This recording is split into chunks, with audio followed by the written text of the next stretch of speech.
field litter, jackrabbits and barbed wire fences, clumps of mesquite trees and buffalo grass. In piles of caliche and stacks of old pipeline, rat snakes and copperheads and rattlers lie entwined, their breath slow and regular, waiting for spring. When morning has come all the way in, she sees a road and behind that, a farmhouse. It may be close enough to walk to, but it's hard to say. Out here, 1 mile can look like 10.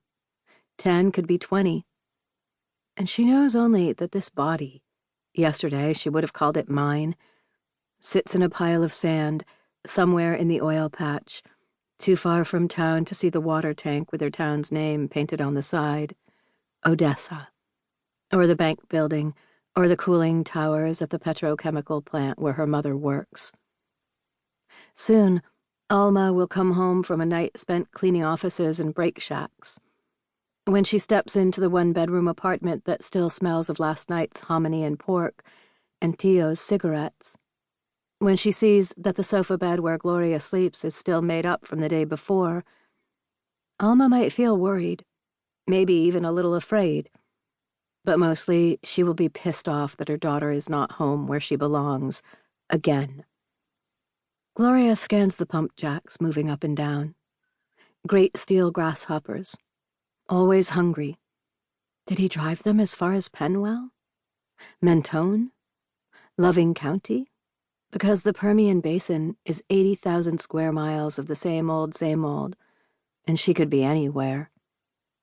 And the only true things are her thirst and pain and the roughneck's occasional sighs, his teeth grinding and body shifting, the click and hum of the pump jack just a few yards away from where she sits. When a bobwhite begins to call its own name, the sound gently pries the morning open. Gloria looks again at the farmhouse. A dirt road slices the desert in half, a straight line moving steadily toward a front porch she is already starting to imagine. Maybe it's close enough to walk to. Maybe a woman will answer the door. He has not moved when her fingers push the last number into the sand. A shaky 1,000. Gloria turns her head slowly back and forth, and understanding that it is her silence as much as anything else that's keeping her alive, she wordlessly considers the pieces of her body as they appear to her. Arm. Here is an arm. A foot. The foot bone's connected to the heel bone, she thinks, and the heel bone's connected to the ankle bone. And over there, on the ground next to the wooden drill platform, her heart.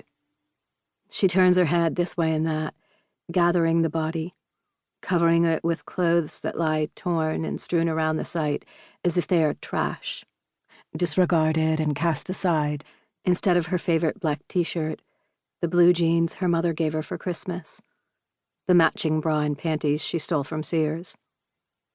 She knows she shouldn't, but when it is time to go, Gloria cannot help looking at the roughneck. Thin wisps of blonde hair crawl out from under the felt edge of his cowboy hat. Skinny and gristle-tough, he is just a few years older than Gloria, who will be 15 next fall, if she survives this day. Now his chest rises and falls regular, just like anybody else's. But otherwise, he is still asleep, or pretending to be. Gloria's mind skitters into this thought like a horse into a hidden skein of barbed wire. Her mouth falls open, then jerks itself closed. She is oxygen-starved and gasping, a fish torn from a lake. She imagines her own limbs disconnected, fleeing into the desert to be picked clean by the coyotes she heard calling to each other all through the night. She imagines her bones blanched and worn smooth by the wind, a desert filled with them. And this makes her want to shriek, to open her mouth and howl. Instead, she swallows hard and sits back down in the sand, shutting her eyes tight against both the roughneck and the sun brightening, interminable sky. She must not panic. To panic is the worst possible thing, her uncle would say. When Tio tells a war story, and since he came